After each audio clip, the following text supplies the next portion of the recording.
हरे कृष्णा। तो आज बहुत ही विशेष दिन है। आज है हमारे गोपाल भट्ट गोस्वामी का आविर्भाव दिवस। तो आज ही के दिन श्री गोपाल भट्ट गोस्वामी का आविर्भाव हुआ था। बहुत ही विशेष दिन है। हम लोगों ने षड गोस्वामी अष्टकम जो देखा था, उसके जो रचयिता है श्रीनिवास आचार्य, वो इन्हीं श्री गोपाल भट्ट गोस्वामी के शिष्य हैं। तो उनके बारे में आज हम लोग चर्चा करेंगे। तो गोपाल भट्ट गोस्वामी जो है, विशेष स्थान है उनका षड गोस्वामियों में। और इनको अनंग मंजरी के रूप में जाना जाता है। ये भगवत धाम में अनंग मंजरी के रूप में है।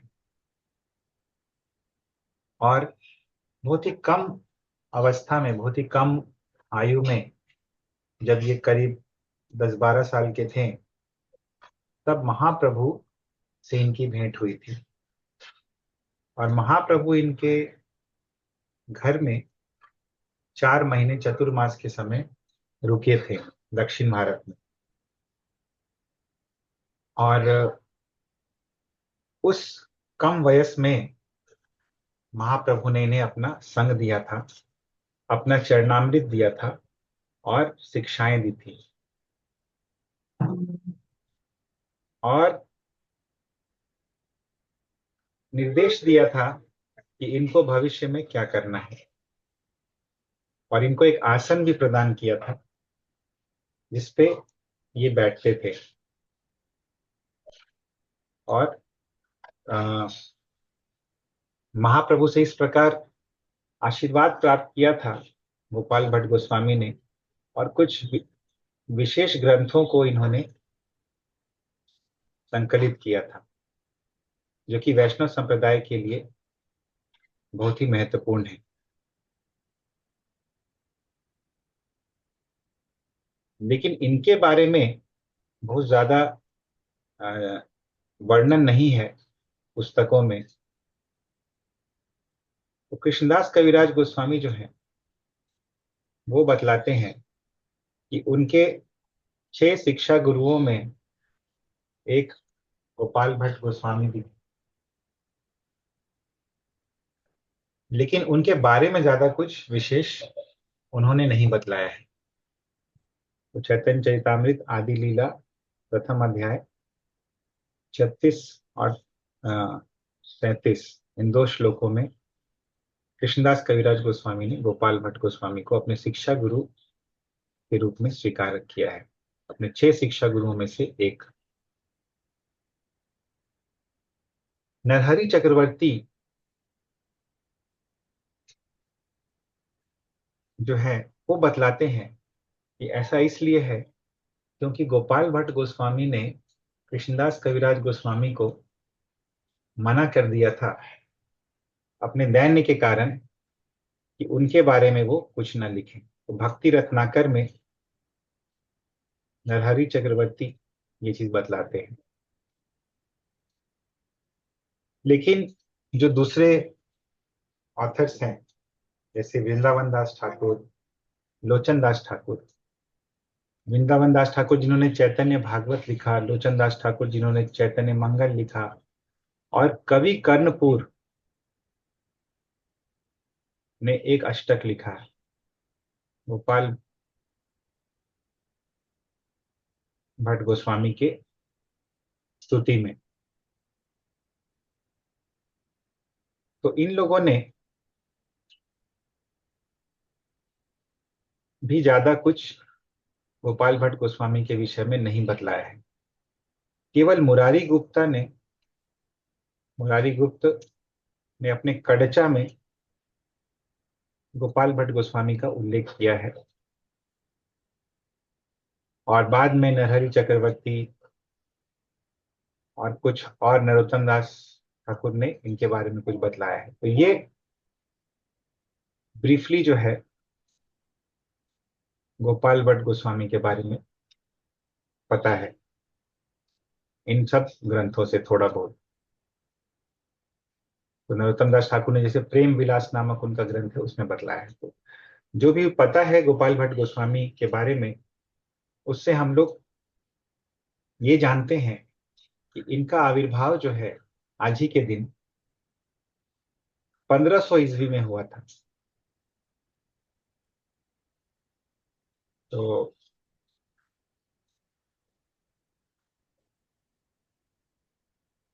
कहीं कहीं लिखा हुआ है कि 1503 में हुआ था, लेकिन 1500 होना चाहिए, क्योंकि महाप्रभु जो है 1510 और 1512 के बीच में गए थे दक्षिण भारत, और उस समय इनकी आयु 10 या 12 साल की थी। तो इसीलिए 1500 ईस्वी में इनका आविर्भाव हुआ है। इनके गांव का नाम था बेलागुड़ी, जो कि कावेरी नदी के किनारे था, श्रीरंगम के पास। और इनका जो आविर्भाव हुआ रामानुज संप्रदाय के द्रविड़ ब्राह्मणों के परिवार में हुआ, साउथ इंडियन ब्राह्मण्स। इनके पिता जो थे वो 3 भाई थे। इनके नाम थे त्रिमल्ल भट्ट, वेंकट भट्ट और प्रबुद्ध भट्ट। तो फिर से लिख लीजिए, त्रिमल्ल भट्ट, वेंकट भट्ट और प्रबुद्ध भट्ट, जो कि अपने विद्या के कारण, अपने शास्त्र ज्ञान के कारण काफी प्रसिद्ध थे, और श्रीरंगनाथ जी के प्रमुख पुजारियों में से थे। सबसे बड़े भाई जो थे वो थे त्रिमल्ल भट्ट, उनसे विमल विमल विमल वेंकट भट्ट, और सबसे छोटे प्रबुद्ध भट्ट। विमल विमल भट्ट गोस्वामी जो थे वो वेंकट भट्ट पुत्र थे, जैसा कि हम लोग जानते हैं। तो जैसे जैसे गोपाल भट्ट गोस्वामी बड़े होते गए, उनकी बुद्धि और तीक्ष्ण होती गई, और शास्त्रों के प्रति उनका रुझान जो है वो भी काफी गहरा होते गया और दिखने लगा सबको। वेंकट भट्ट ने क्या किया कि अपने छोटे भाई प्रबुद्ध भट्ट से बोला कि वो उसकी शिक्षा का उत्तरदायित्व जो है वो ग्रहण करे। तो प्रबुद्ध भट्ट ने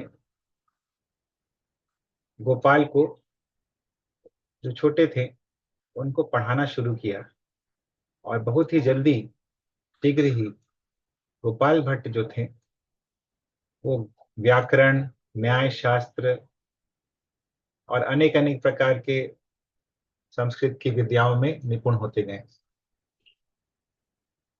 प्रबुद्ध उस समय अद्वैतवाद की तरफ ज्यादा रुझान रखते थे, और गोपाल को भी वो उसी दिशा में ले जाना चाहते थे।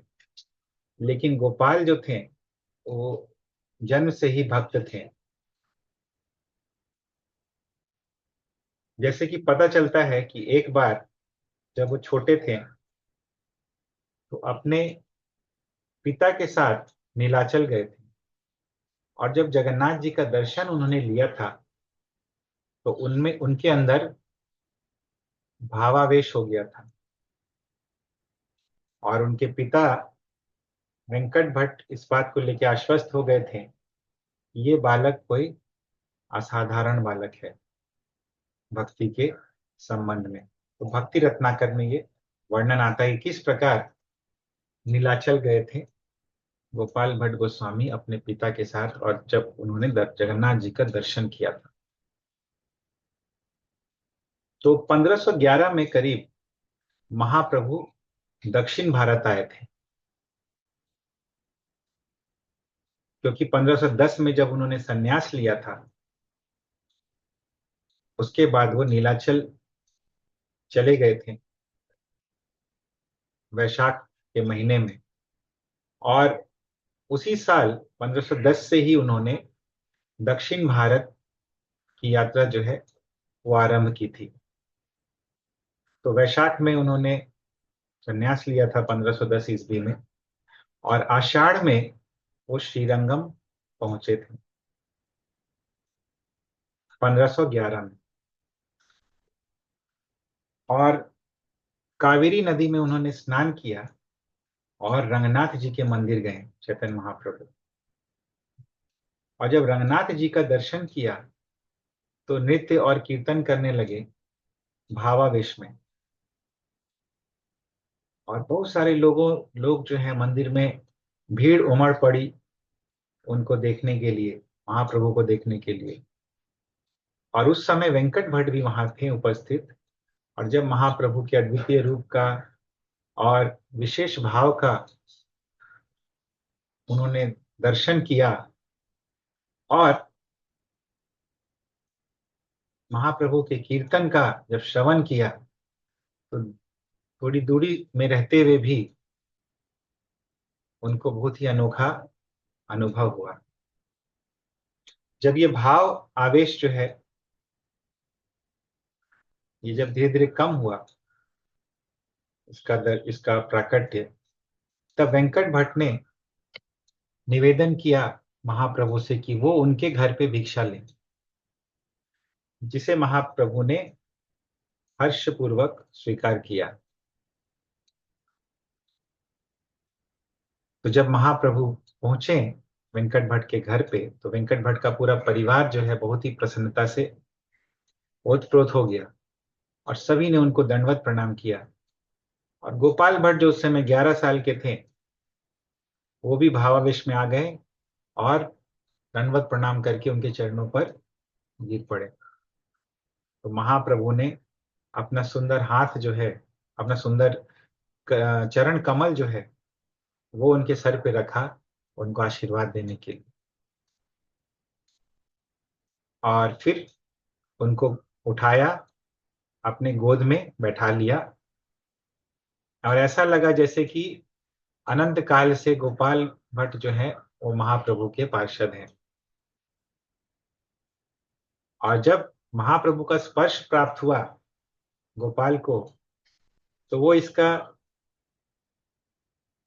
इतना भावावेश में आ गए कि वो मूर्छित हो गए। वेंकट भट्ट ने फिर महाप्रभु के चरणों को धोया कावेरी के जल से, और उस चरणामृत को अपने परिवार के सभी सदस्यों को दिया पीने के लिए। जैसे ही गोपाल ने चरणामृत को लिया,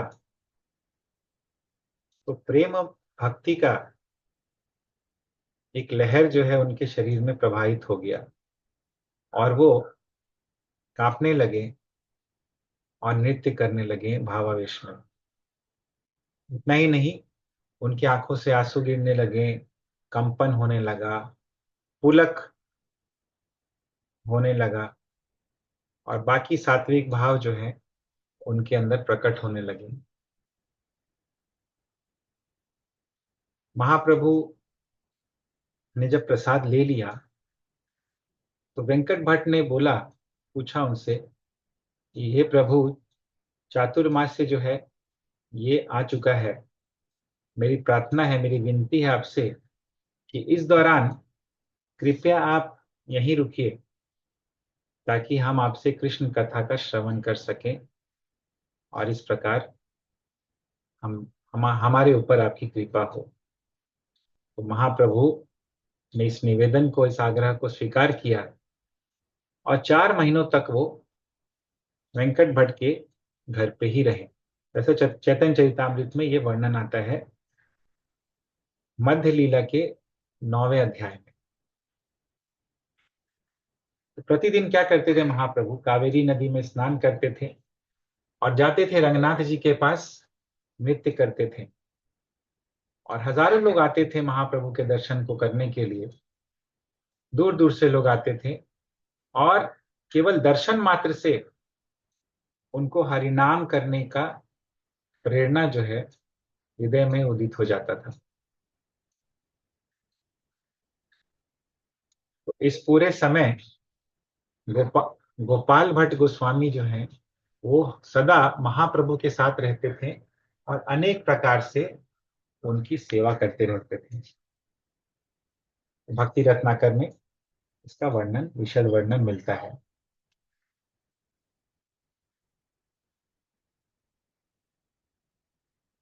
गोपाल को इस तरह से देखकर कि कितना इनका प्रेम है और मेरे प्रति,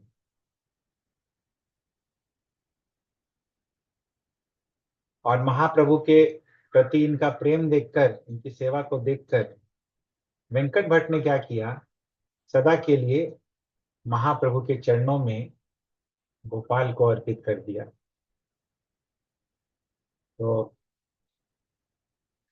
गोपाल ने कृष्णदास से सुना था, कहीं कहीं लिखा है गोविंद दास से सुना था, कि महाप्रभु का जो गोविंद दास, गोविंद जो महाप्रभु का सेवक था, जो कि महाप्रभु के साथ गया था दक्षिण भारत में, और कहीं कहीं कृष्णदास, काला कृष्णदास हम लोग जानते हैं, वो महाप्रभु के साथ गया था, तो दोनों कहीं कहीं लिखा हुआ है। तो गोपाल ने महाप्रभु की नटखट लीलाओं के विषय में कृष्णदास से सुना था, जो नदिया में महाप्रभु करते थे। और जब महाप्रभु की बाल लीलाओं के बारे में सुना, तो महाप्रभु की नदिया लीला का दर्शन करने की उनकी बहुत ही इच्छा हुई। और ये उत्कंठा उनके अंदर इतनी ज्यादा थी कि वो ब्रह्मा जी को भी पूछने लगे कि ब्रह्मा, हे ब्रह्मा, आपने मुझे नदिया से इतनी दूर जन्म क्यों दिया कि मैं महाप्रभु की नदिया लीला का दर्शन नहीं कर पाया। मेरी बहुत ही इच्छा थी कि नदिया नागर के वेश में मैं महाप्रभु का दर्शन करता। नदिया नागर का वेश, जब महाप्रभु नदिया में कीर्तन करते थे, उनके घुंघराले बाल हुआ करते थे, तो उस रूप में देखने की उत्कंठ प्रबल इच्छा थी गोपाल भट्ट गोस्वामी के हृदय में। और जब वो फूलों की माला पहनते थे, तो इस प्रकार का रूप देखने की बहुत ही इच्छा होती थी।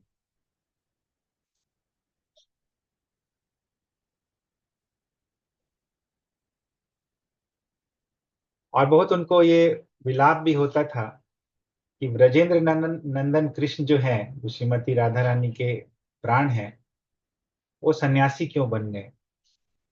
और इस प्रकार सोचते सोचते गोपाल जो हैं, वो किनारे कहीं कोने में बैठ के एकांत में रोते रहते थे, सिसकते रहते थे, और उनकी आंखों से अश्रु प्रवाहित होते रहते थे।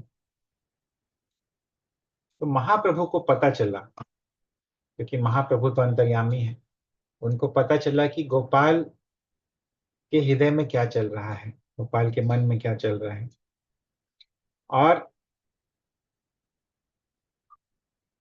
गोपाल महाप्रभु की इच्छा से रोते रोते निद्रा में चले गए, और स्वप्न में उन्होंने देखा महाप्रभु की नदिया लीला, जिसमें वो अपने पार्षदों के साथ खेल रहे थे, हंसी मजाक कर रहे थे। जैसे ही उनकी निद्रा टूटी, वो तुरंत ही महाप्रभु के पास गए, और महाप्रभु का जो दर्शन उनको हुआ, वो गोपाल कृष्ण के रूप में हुआ।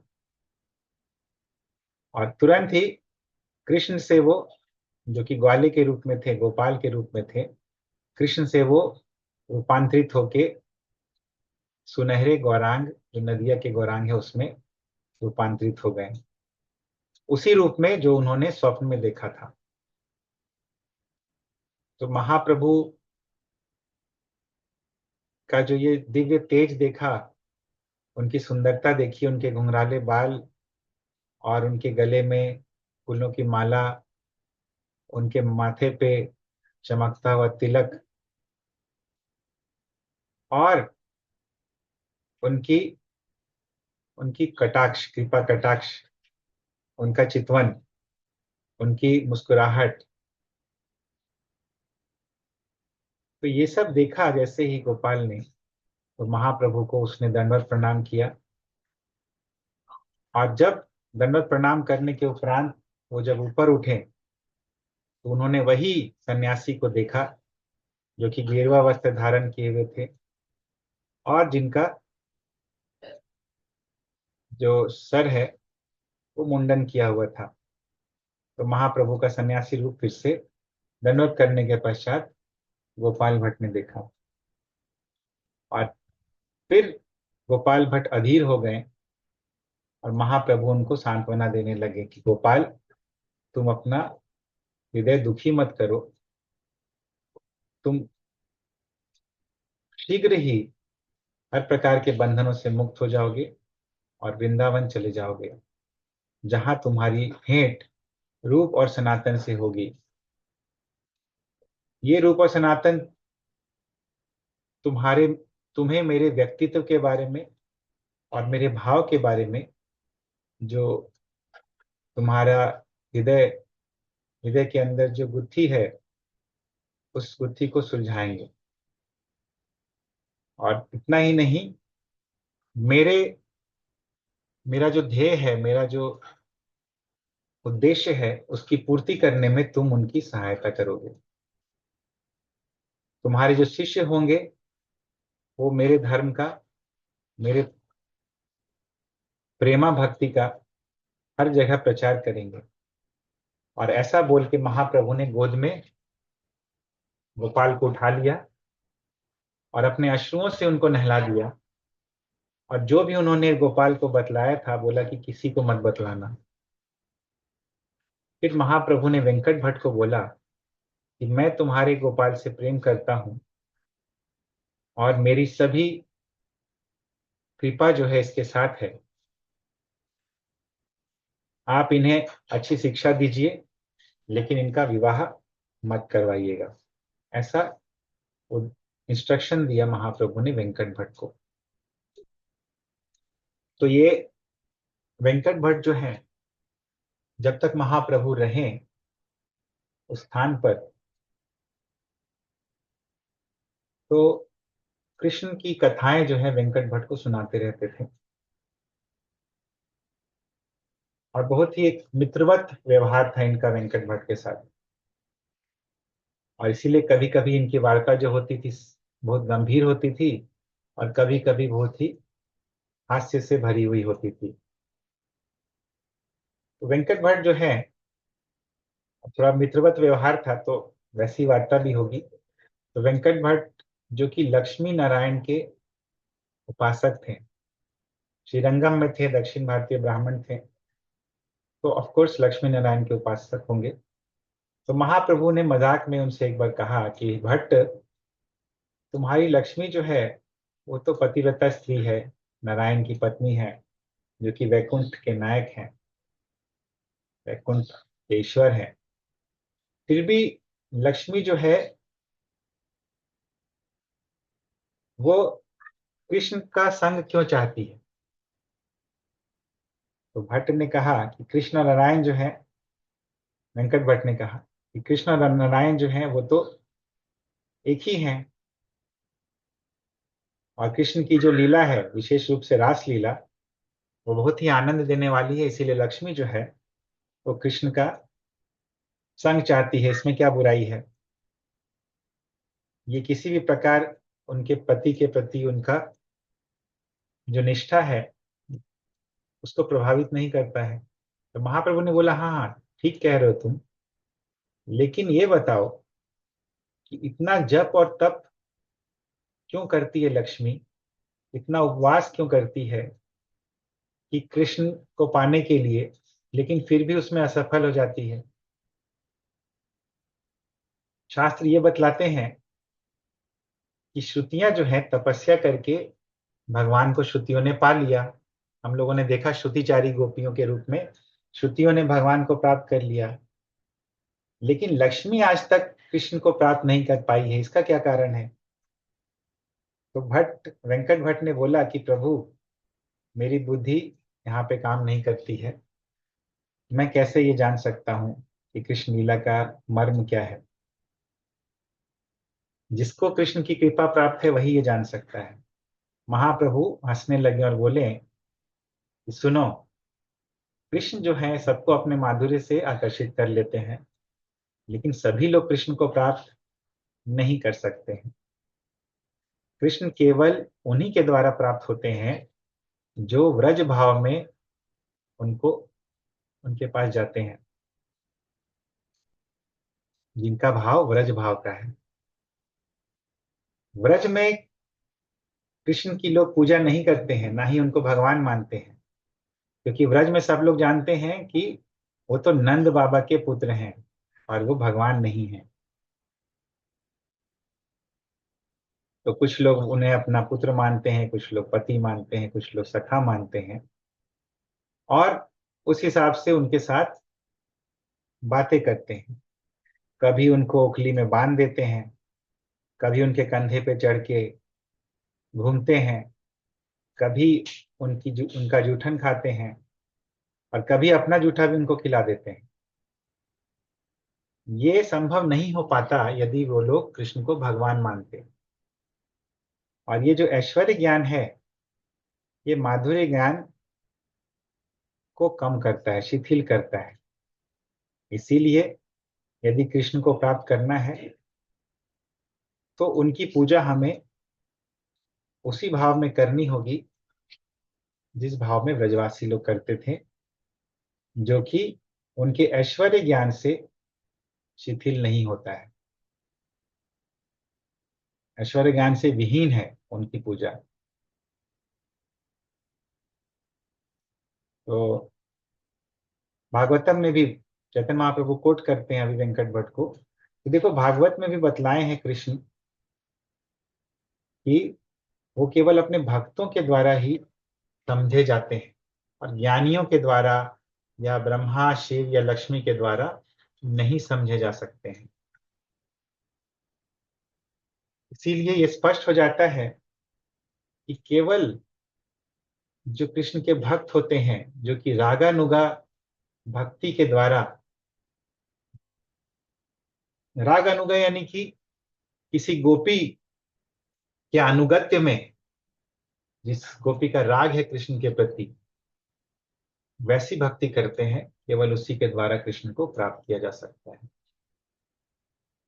इसीलिए श्रुतियों ने क्या किया था, गोपी भाव में उनकी पूजा की थी, गोपियों के निर्देशन में। इसीलिए श्रुतियों को भी गोपियों का शरीर प्राप्त हो गया और उन्हें भी रास नृत्य में भाग लेने का अवसर प्रदान हुआ। कृष्ण जो है वो तो अपनी जाति से गोप हैं, इसीलिए केवल वो गोपियों को ही स्वीकार करते हैं अपनी प्रेमिका के रूप में, किसी देवी को या किसी अन्य स्त्री को नहीं स्वीकार करते हैं। और लक्ष्मी को ये भान होता है, लक्ष्मी को, लक्ष्मी का भाव ऐसा है कि जैसे कोई देवी है, और इसीलिए उसी शरीर में, उसी देवी के रूप में वो कृष्ण को प्राप्त करना चाहती है। गोपी का गोपी के रूप में प्राप्त नहीं करती है, गोपी के रूप में नहीं करती है कृष्ण के का आराधना, रागानुगा विधि से कृष्ण की आराधना नहीं करती है, इसीलिए कृष्ण को वो प्राप्त नहीं कर पाती। तो ऐसा महाप्रभु ने वेंकट भट्ट को बतलाया। तो वेंकट भट्ट का अभी तक विश्वास था कि नारायण जो है वो भगवान स्वयं है, और नारायण की पूजा जो है सबसे ऊंची पूजा होती। तो महाप्रभु का ये जो हास्य था, ये वेंकट भट्ट के मन से इस धारणा को हटाने के लिए था। तो इसीलिए महाप्रभु ने कृष्ण और नारायण का जो रिलेटिव पोजीशन है, तुलनात्मक जो पद है, वो बतलाने के लिए बोला महाप्रभु ने वेंकट भट्ट को कि भट्ट, तुम इस पे कोई संशय मत करो कि कृष्ण जो है वो स्वयं भगवान है। नारायण जो है वो स्वयं भगवान नहीं है। नारायण तो कृष्ण के केवल एक अंश हैं। इसीलिए कृष्ण जो है वो लक्ष्मी को आकर्षित कर सकते हैं, लेकिन नारायण कभी गोपियों को आकर्षित नहीं कर सकते हैं। नारायण की बात तो दूर, कृष्ण भी जब चतुर्भुज रूप ले लेते हैं तो भी वो गोपियों को आकर्षित नहीं कर सकते हैं। तो चैतन्य चरितामृत में वर्णन आता है कि राधा रानी का क्या भाव था जब उन्होंने कुरुक्षेत्र में, जब वो लोग गए थे, कुरुक्षेत्र में बहुत सारे लोग आए थे, कृष्ण भी आए थे द्वारका से, और गोकुल से गोपी लोग भी गए थे। तो राधा रानी का क्या भाव था वो हम लोग देखते हैं जब जगन्नाथ रथ यात्रा में चैतन्य महाप्रभु वो श्लोक पढ़ते हैं। तो बहुत ही इससे समझ में आता है कि इवन द्वारका कृष्ण भी से भी राधा रानी जो है आकर्षित नहीं होती हैं। वो हमेशा अपने वृंदावन कृष्ण को खोजती रहती हैं। इवन जब द्वारका कृष्ण को उन्होंने देखा कुरुक्षेत्र में, तो भी वो वृंदावन कृष्ण को और वृंदावन के कालिंदी तट के, यमुना तट के जो वन है, उन वनों का स्मरण कर रही थी, कृष्ण की बांसुरी की ध्वनि का स्मरण कर रही थी। तो बोलते हैं महाप्रभु की देखो, तत्व के रूप से कृष्ण और नारायण में कोई भेद नहीं है, उसी तरह से लक्ष्मी और गोपी के बीच में भी कोई भेद नहीं है। और लक्ष्मी जो है कृष्ण का संग जो है वो प्राप्त करती है गोपी के माध्यम से। तो एक ही भगवान जो है अलग अलग भाव में, भक्त के भाव के कारण अलग अलग रूप में प्रकट होते हैं। इसीलिए तत्व के रूप में उनको अलग अलग मानना जो है ये एक अपराध है। तो इस प्रकार महाप्रभु जो है वेंकट भट्ट के साथ मजाक भी करते थे और मजाक मजाक में ही उनकी भ्रांतियों को दूर करते रहते थे। तो और भाव भक्ति के बहुत सारे गुह्य बातों को महाप्रभु ने वेंकट भट्ट को इसी प्रकार रिवील किया, बतलाया। और चूंकि गोपाल कभी महाप्रभु का संग नहीं छोड़ते थे, एक बार महाप्रभु आए उनके घर में, उसके बाद उन्हीं के अगल बगल रहा करते थे वो, तो इसीलिए उनको ऑटोमेटिकली ये सब कुछ श्रवण करने का अवसर मिल गया। और उनकी भक्ति जो कि जन्म से ही थी वो और मजबूत होती गई, प्रशस्त होती गई। जब चातुर्मास्य बीत गया तो महाप्रभु ने एक दिन आके भट्ट परिवार से विदा लिया, और भट्ट परिवार ने भी अश्रुपूर्ण नेत्रों से उनको विदाई दी। और इस समय गोपाल पे जो बीता उसको शब्दों में वर्णन नहीं किया जा सकता है। जो महाप्रभु जब जा रहे थे तो उन्होंने गोपाल को सांत्वना दी कि धैर्य रखो, तुम्हारी इच्छाएं जो है शीघ्र ही पूरी हो जाएंगी। और इन शब्दों को गोपाल ने आशीर्वाद के रूप में लिया।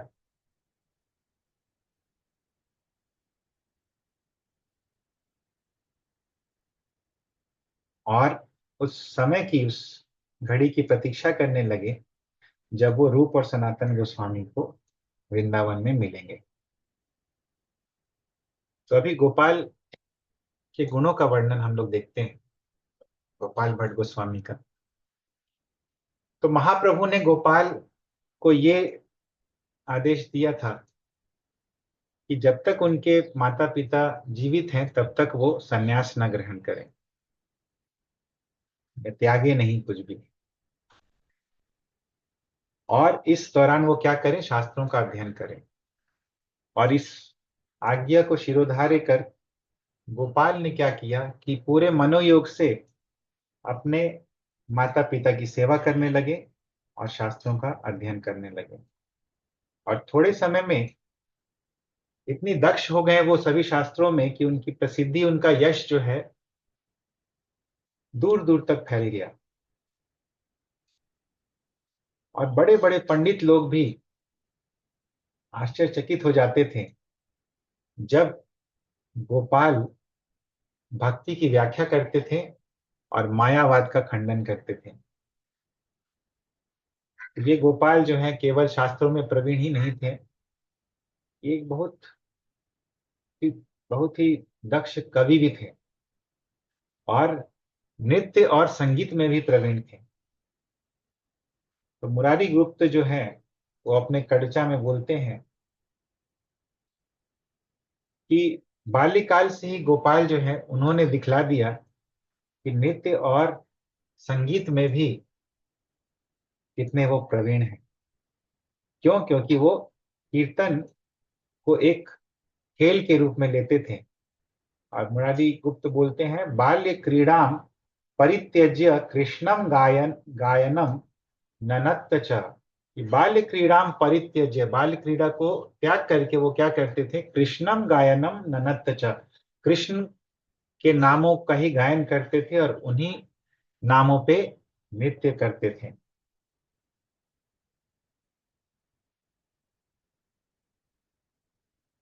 इतना ही नहीं, वो नाट्य में भी काफी प्रवीण थे।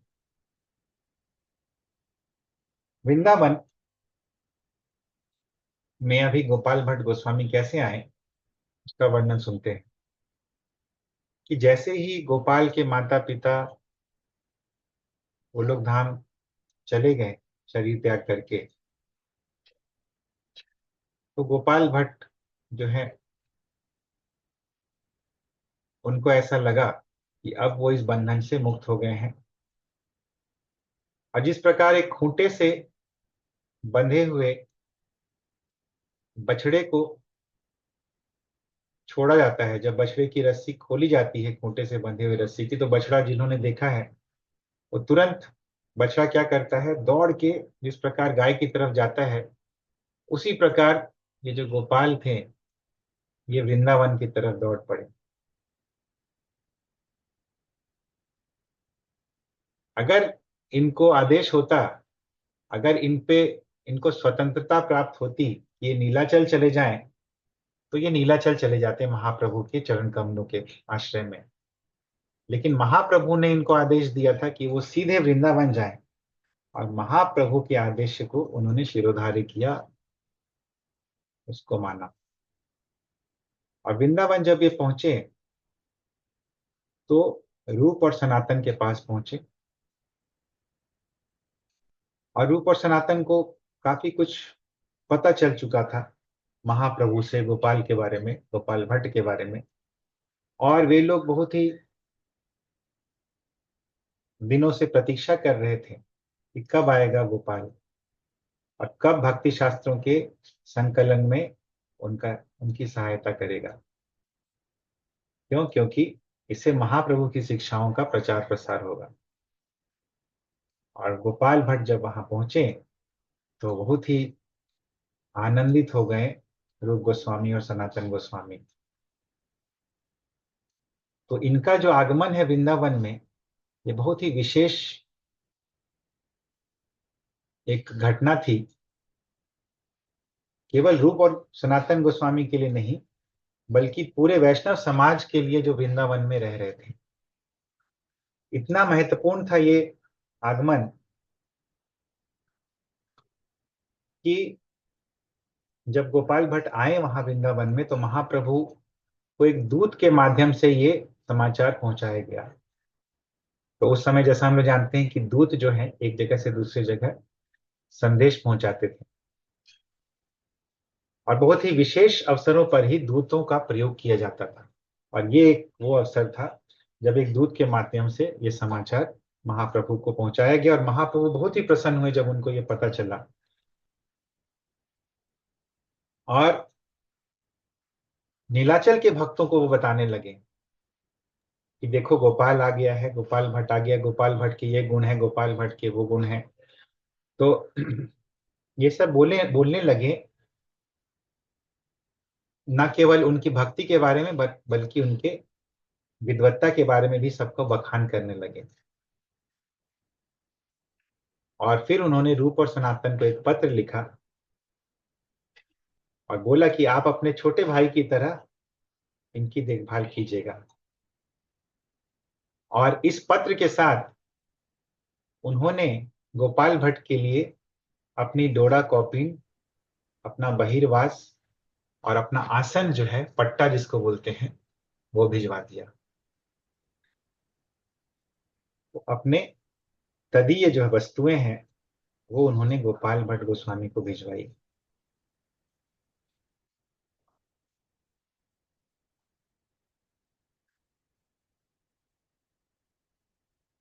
गोपाल भट्ट गोस्वामी को जब ये संदेश मिला और ये वस्तुएं मिली तो वो अपने आप को संभाल नहीं सके और भावावेश में वो मूर्छित हो गए। और जब इनको वापस से इनकी मूर्छा टूटी तो ये जो डोरा कॉपिन है और आसन है और बहिर्वास है, इन सभी चीजों को इन्होंने दंडवत प्रणाम किया। और आसन पे लेकिन वो बैठ नहीं रहे थे। महाप्रभु ने उनको आसन बैठने के लिए बोला था और बोला था कि तुम गुरु बनोगे, तुम इस आसन पर बैठो। यहाँ तक कि जब रूप गोस्वामी और सनातन गोस्वामी ने भी उनसे निवेदन किया तो भी वो आसन पे नहीं बैठ रहे थे। लेकिन जब रूप और सनातन ने उनको वर्णन किया कि देखो, ये आसन जो है, इस आसन के माध्यम से महाप्रभु ने आपको ऑथराइज कर दिया है, एक आपको प्रामाणिकता दे दी है और आपको एक आदेश दे दिया है कि आप दीक्षा दीजिए इस आसन पर बैठकर। और जब इस प्रकार रूप और सनातन ने समझाया तो फिर गोपाल भट्ट जो है उन्होंने इस चीज को स्वीकार किया। तो गोपाल कवि नाम के एक वैष्णव है, उन्होंने बोला है कि अपने पत्र में उन्होंने गोपाल भट्ट से यह आग्रह भी किया था कि श्रीनिवास आचार्य को वो दीक्षा दे दें। श्रीनिवास आचार्य जिनको महाप्रभु बोलते थे कि मेरा ही ये अंश है और मेरे अंश के रूप में ये प्रकट हुआ है।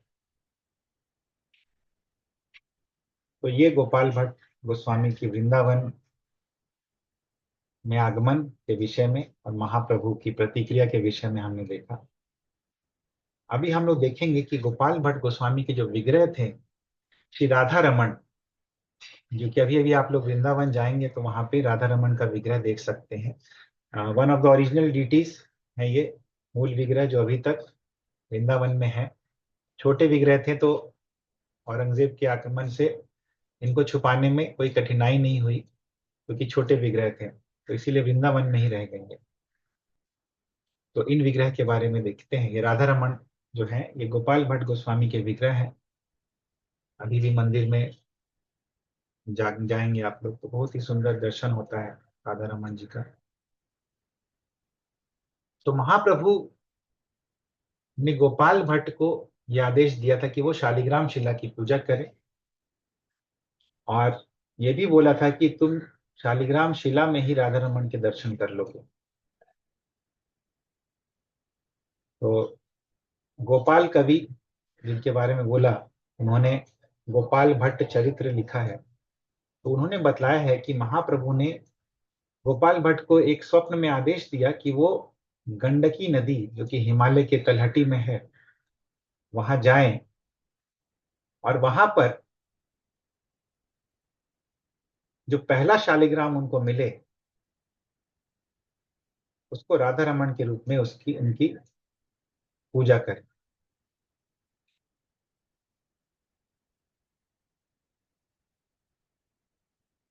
और ये भी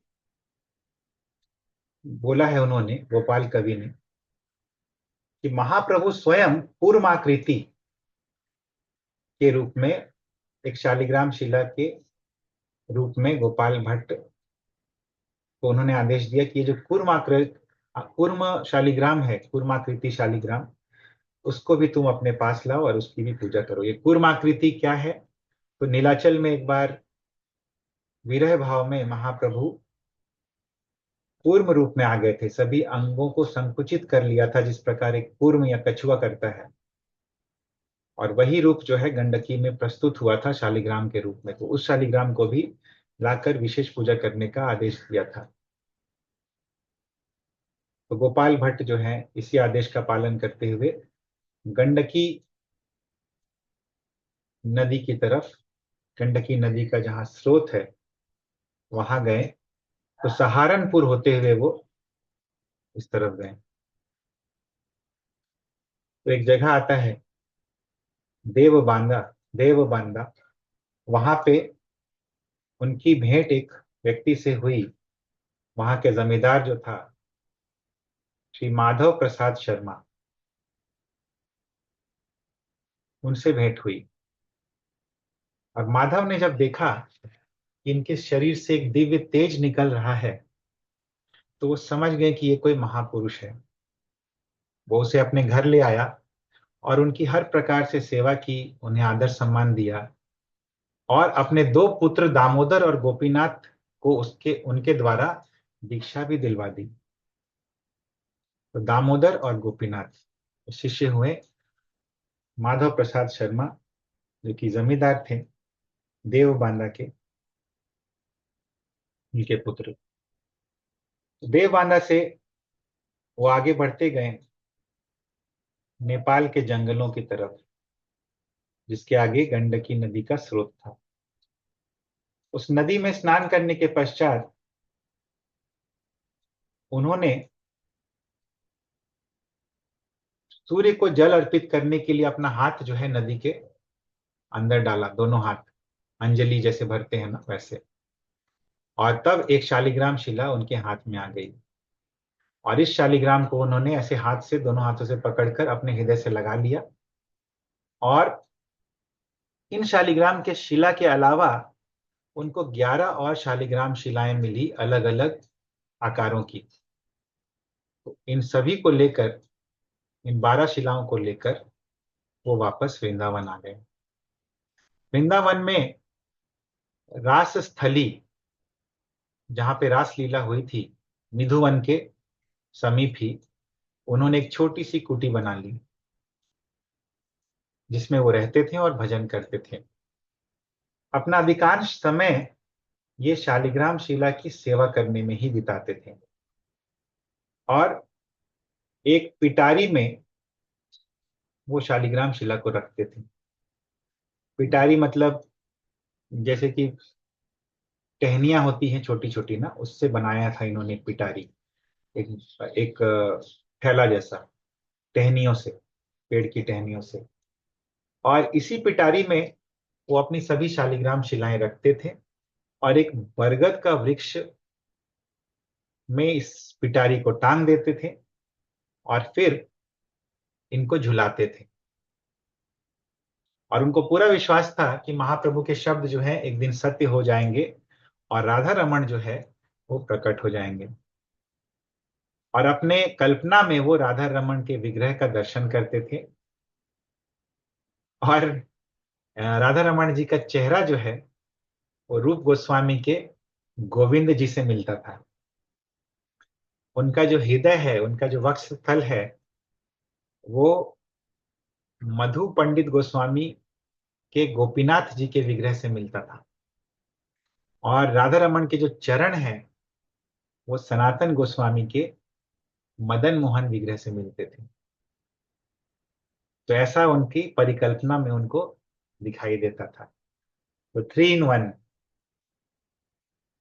तो संबंध, अभिधेय और प्रयोजन। संबंध हम लोग कैसे स्थापित करते हैं? सनातन गोस्वामी संबंध आचार्य हैं और मदन मोहन जी के चरण जो है संबंध। अभिधेय यानी प्रोसेस, गोविंद जी, अ, जो रूप गोस्वामी जो है अभिधेय के आचार्य हैं कि प्रोसेस क्या होना चाहिए भक्ति में आगे बढ़ने का। और वो अभिधेय जो है वो गोविंद जी का मुख जो है उससे समझ में आता है। और प्रयोजन जो मधु पंडित गोस्वामी के जो विग्रह हैं, गोपीनाथ विग्रह, गोपीनाथ जी जो है प्रयोजन के विग्रह है। इसीलिए हम लोग बोलते हैं जय राधे जय कृष्ण जय वृंदावन श्री गोविंद गोपीनाथ मदन मोहन। तो संबंध, अविधेय और प्रयोजन के विग्रह तीनों जो है राधा रमण में उनको दिखते थे परिकल्पना में। तो कथा इस प्रकार से है कि एक बार एक बहुत ही धनी व्यक्ति वृंदावन आया, और जितने भी विग्रह थे अलग अलग मंदिरों में वृंदावन के, उन सभी विग्रहों के लिए उन्होंने बहुत ही मूल्यवान वस्त्र जो है वो प्रदान किया। तो जब ये गोपाल भट्ट गोस्वामी को पता चला तो गोपाल भट्ट गोस्वामी के हृदय में उत्कंठा और बढ़ गई, और वो सोचने लगे कि कितना अच्छा, यदि मेरे शालिग्राम के भी हाथ और पैर होते तो मैं भी उनको अच्छे से सजा सकता, उसी की उन्हीं पुजारियों की तरह जो कि अपने अपने विग्रहों को सजा रहे हैं, श्रृंगार कर रहे हैं। मैं भी उन्हीं के जैसा अपने गोपाल, अपने राधा रमन जी को श्रृंगार कर पाता। ऐसी बहुत ही प्रबल इच्छा उनके हृदय में हुई।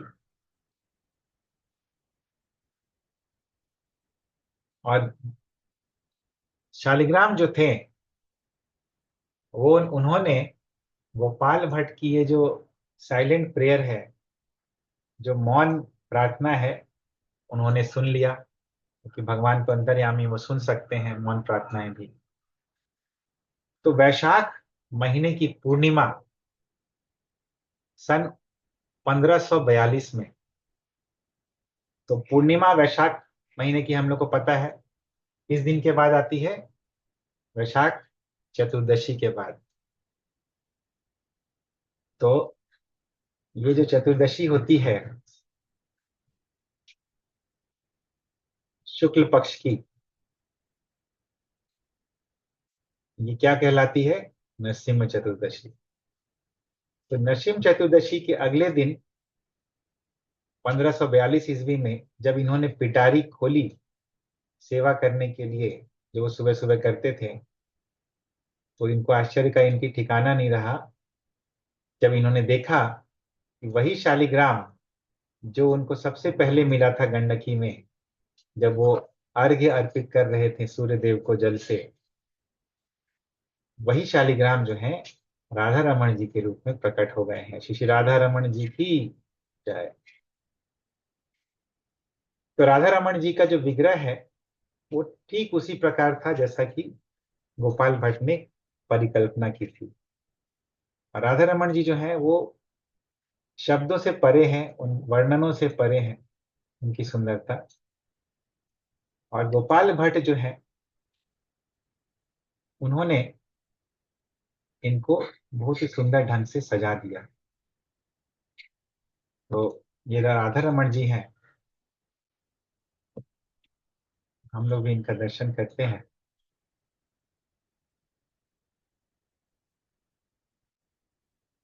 ये हैं राधा रमन जी के विग्रह। गोविंद देव का मुख, गोपीनाथ का वक्ष स्थल, और मदन मोहन जी के चरण कमल, ये रूप है राधा रमन जी का। तो यही विग्रह जो है, ये शालिग्राम शिला जो सबसे सबसे पहले मिले थे गोपाल भट्ट गोस्वामी को, इसी रूप में प्रकट हो गए। तो गोपाल भट्ट गोस्वामी ने इनका श्रृंगार किया फूलों से, और भी सुंदर दिखने लगे, और इनको निहारते ही रह गए गोपाल भट्ट गोस्वामी, और उनके आंखों से अश्रु जो है वो झरते ही गए। और अंत में इतना रोने के बाद तक उनको बाहरी चेतना जो है वो नहीं रही। उनको पता था कि ये जो राधा रमन है ये गौरांग से अभिन्न है, और इसीलिए जब पूजा करने लगे वो राधा रमन जी की, तो जो नदिया नागर का रूप है चैतन्य महाप्रभु का, नदिया नागर यानी घुंघराले बाल वाले, माला पहने हुए, तिलक लगाए हुए, वो रूप उनको स्मरण होने लगा जो वो बचपन में उन्होंने देखा था और बार बार देखना चाहते थे।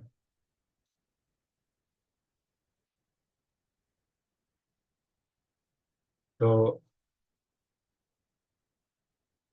ये रूप जो है, जैसा हम लोग देख रहे हैं राधा रमन जी का।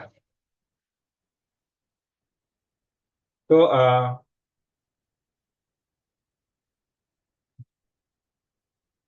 कुछ लोग ऐसा बोलते हैं कि महाप्रभु ने रूप गोस्वामी को आश्वासन दिया था कि वो स्वयं वृंदावन जाएंगे एक दिन, ये देखने के लिए कि रूप और सनातन को उन्होंने जो कार्य दिया था वो कैसा चल रहा है, कैसे उन्होंने पूर्ण किया वो कार्य, वो देखने के लिए वो आएंगे।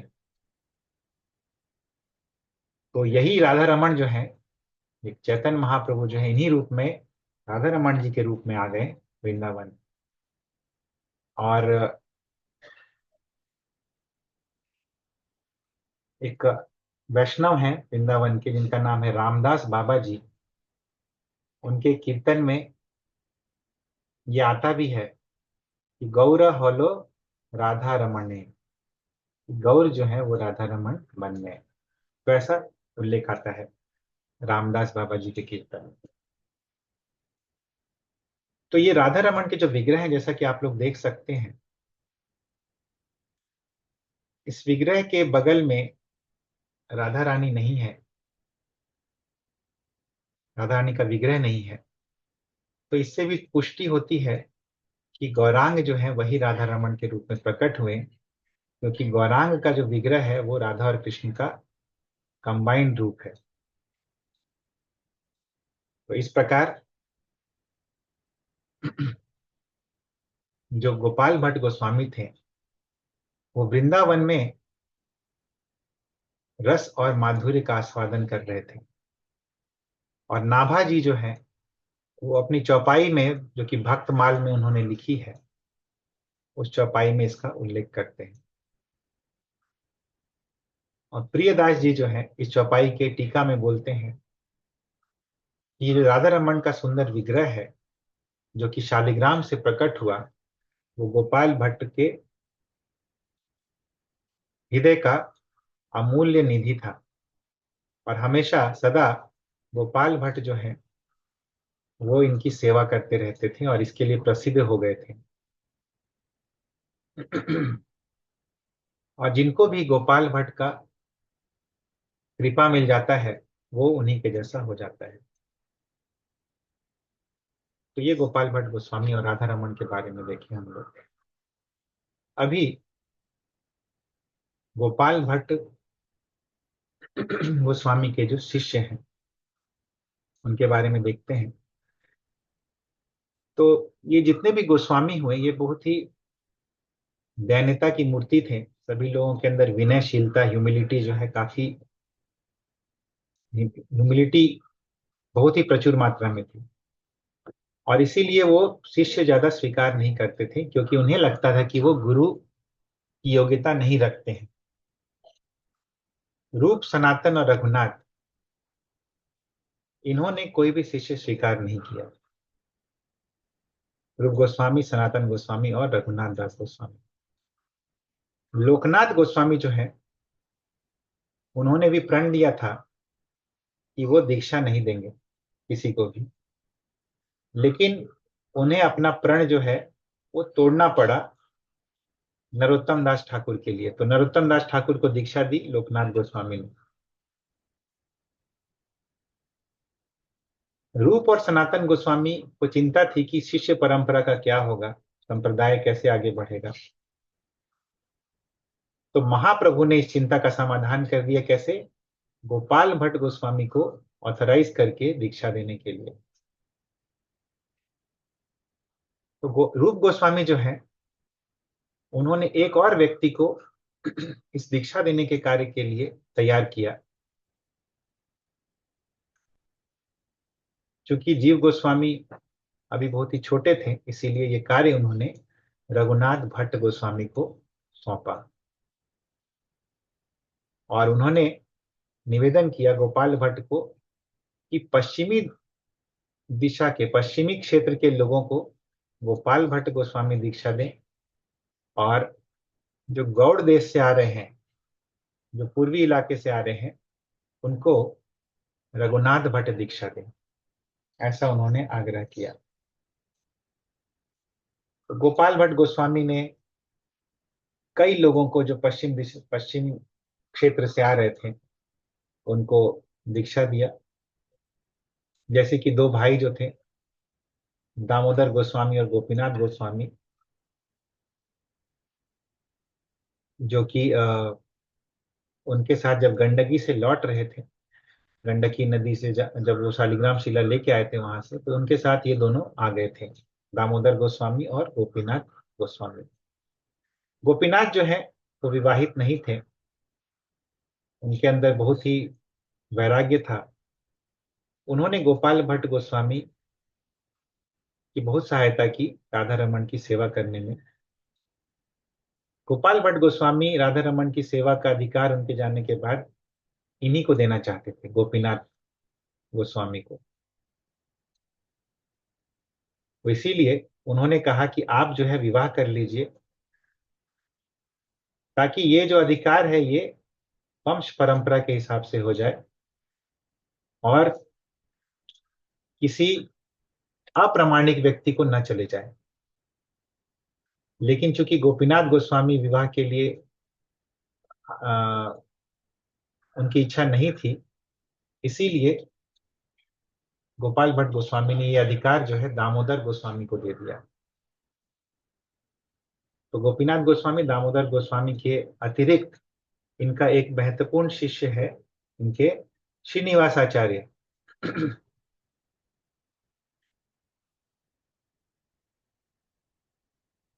तो जैसा कि श्रीनिवास आचार्य हम लोग को पता है गौड़ देश से आते थे, तो रूप गोस्वामी के अनुसार इनका जो दीक्षा है उनमें वो रघुनाथ भट्ट गोस्वामी को करना चाहिए था। लेकिन यहाँ पे ये जो नियम है इसमें थोड़ा परिवर्तन आ गया। इसका कारण जो है हम लोग समझ सकते हैं जब हम लोग देखते हैं कि महाप्रभु किस तरह से महाप्रभु ने केशव भारती से संन्यास लिया था। तो जब संन्यास मंत्र लेने से पहले केशव भारती से महाप्रभु ने क्या किया कि मंत्र जो है केशव भारती के कान में बोला, जो कि उन्होंने कहा कि मैंने स्वप्न में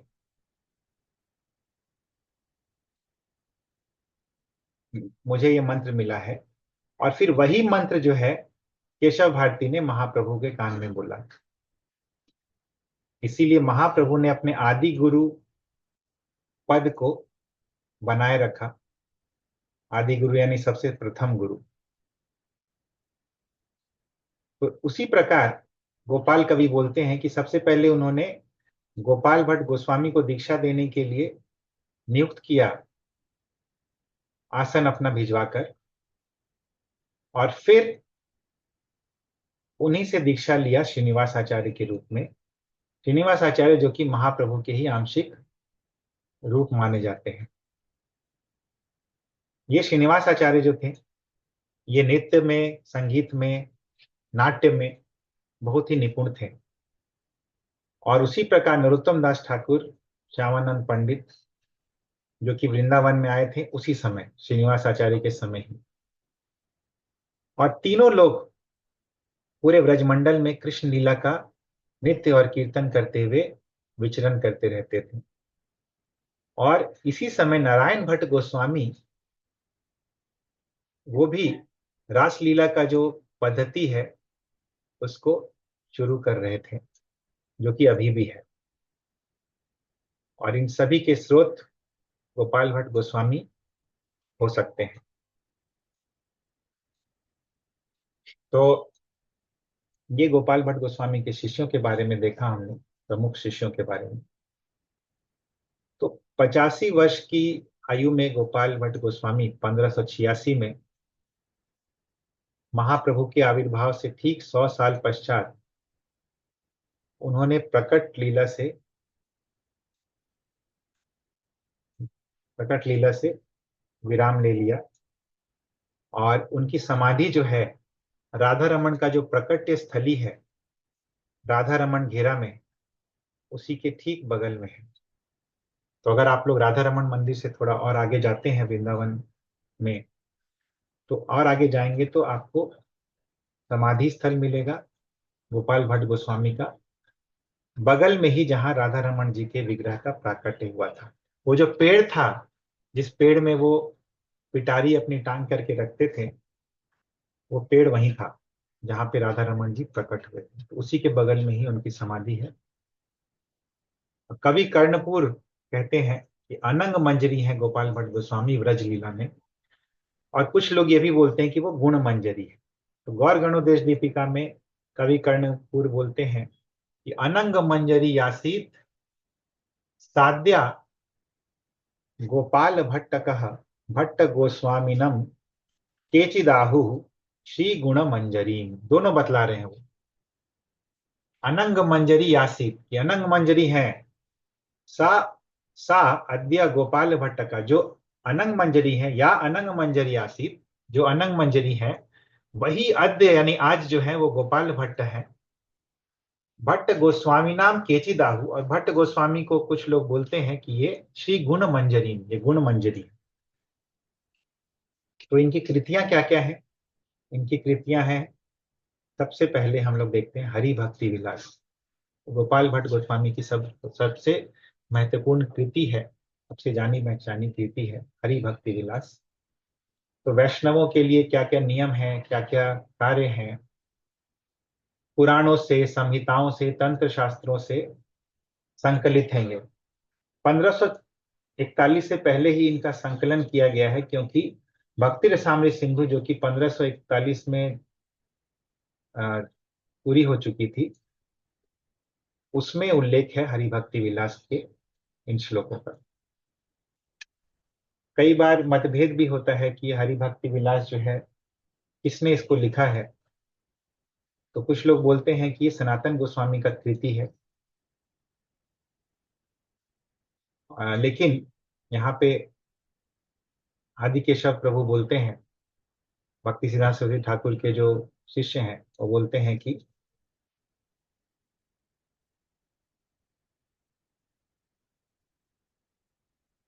एक सनातन गोस्वामी के बारे में जहां उल्लेख होता है, वहां पे ये बोला गया है कि सनातन गोस्वामी ने एक लघु वैष्णव स्मृति लिखी थी, और गोपाल भट्ट गोस्वामी ने इसी को विस्तृत रूप से हरि भक्ति विलास के रूप में विस्तार कर दिया। तो सनातन गोस्वामी ने लघु वैष्णव स्मृति लिखी थी, और गोपाल भट्ट गोस्वामी ने हरि भक्ति विलास के रूप में इसका विस्तार किया।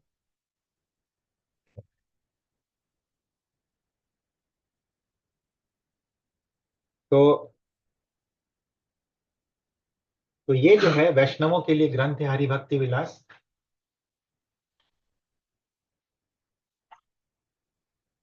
और ये स्मृतियों से, तंत्र शास्त्रों से ही लिया गया है, ये कुछ अलग नहीं बनाया गया है, ये सब हमारे ही पुराणों से लिया गया है।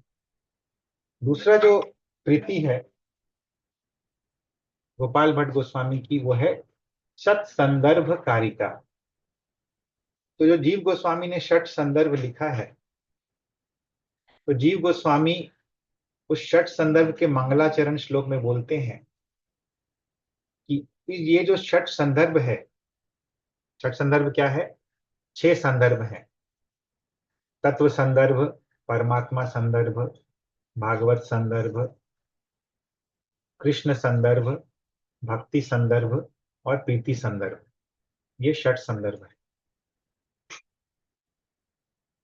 तो जी गोस्वामी ने मंगलाचरण श्लोक में लिखा है कि रूप और सनातन गोस्वामी की प्रेरणा से ही उनको षट संदर्भ लिखने की प्रेरणा मिली। और उनका एक पुराना मित्र जो कि दक्षिण भारत से आता है, दक्षिणाट्य भट्ट, दक्षिणाट्य भट्ट जो है, उन्होंने इस पूरे कार्य को संकलित पहले से ही कर लिया है, अलग अलग वैष्णवों से लेकर के, जो कि एक धारा में नहीं था, मैंने बस उसे एक धारा दिया है, ऐसे मंगलाचरण में जीव गोस्वामी बतलाते हैं। तो ये जो उनका पुराना मित्र है जो कि दक्षिण भारत से है, ये है गोपाल भट्ट गोस्वामी। तो बलदेव विद्याभूषण भी बोलते हैं कि ये जो पुराने वैष्णव जिनसे ये लिया गया है, वो पुराने वैष्णव का मतलब है रामानुजाचार्य, मध्वाचार्य और श्रीधर स्वामी, और दक्षिणाट्य का मतलब है गोपाल भट्ट गोस्वामी। तो गोपाल भट्ट गोस्वामी ने ये रामानुजाचार्य, मध्वाचार्य, श्रीधर स्वामी इत्यादि से उनके टीचिंग से लिया है षट संदर्भ का कंटेंट, और उसी को एक सीक्वेंस दे दिया है, एक धारा दे दी है जी गोस्वामी ने। फिर ग्रंथ एक आता है शत क्रिया सार दीपिका। तो हरि भक्ति विलास में कुछ रह गया था, कुछ छूट गया था, और वो जो छूटा हुआ भाग है ये सत क्रिया सार दीपिका में गोपाल भट्ट गोस्वामी ने डिटेल में बतलाया है। इसमें जो 14 संस्कार होते हैं पवित्र करने के लिए, जैसे उपनयन संस्कार, विवाह संस्कार, ये सब जो हरि भक्ति विलास में नहीं है, इसका उल्लेख किया गया है। फिर जो एक ग्रंथ है वो है संस्कार दीपिका। तो वैष्णव संन्यास, वेश आश्रय जिसको बोलते हैं, वेश आश्रय या वैष्णव संन्यास, उसका जो रिचुअल्स है वो इस संस्कार दीपिका में है। एक गृहस्थ को कैसे रहना चाहिए, सन्यासी को कैसे रहना चाहिए, अवधूत को कैसे रहना चाहिए, और परमहंस को कैसे रहना चाहिए, वो भी संस्कार दीपिका में उल्लेख है। तीसरा और जो हमने क्या क्या देखा अभी, हरि भक्ति विलास, सत्संदर्भ कारिका, षट संदर्भ कारिका, सत्क्रिया सार दीपिका, संस्कार दीपिका, और पांचवा जो है वो है कृष्ण करणामृत के ऊपर टीका। तो कृष्ण करणामृत हम लोग को पता है, महाप्रभु जब दक्षिण भारत गए थे तो वहां से दो ग्रंथों को लेके आए थे। एक तो ब्रह्म संहिता का 5th चैप्टर जो कि उनको मिला था आदि केशव मंदिर में दक्षिण भारत के। वहां पे जब उन्होंने सुना, डिसाइड करते थे वहां के ब्राह्मण लोग, तो उनको लगा कि अरे इसमें तो पूरा सार है, गागर में सागर जैसा है, ये पूरा वैष्णव सिद्धांत जो है, पूरा कृष्ण के बारे में डिटेल तो ये 5th चैप्टर में है। तो इसीलिए उन्होंने कॉपी करवाया उसको और लेके आ गए उत्तर की तरफ, और साथ में एक और ग्रंथ लेके आए थे बिल मंगल ठाकुर का कृष्ण करणामृत, तो ये भी दक्षिण से ही लेके आए थे। तो गोपाल भट्ट गोस्वामी ने उस पर भी बहुत ही सुंदर टीका लिखी है, जिसको कृष्ण वल्लभा बोलते हैं। इसको नरहरि चक्रवर्ती ने भी भक्ति रत्नाकर में बोला है। तो ये सब जो कृतियां हैं गोपाल भट्ट गोस्वामी की, वो अभी भी उपलब्ध हैं, और आज जो है उनका तिरोभाव दिवस है। तो हम लोग प्रार्थना कर सकते हैं गोपाल भट्ट गोस्वामी से कि हमें भी कृष्ण, राधा कृष्ण की प्रेमा भक्ति में और दृढ़ बनाएं, और हमारा विश्वास और गहरा रखें, और इसमें हम लोग भक्ति में प्रगति करते रहें। हरे कृष्ण। शिला गोपाल भट्ट गोस्वामी की जय। जय शिला प्रभुपाद की जय। जय। हरे कृष्ण।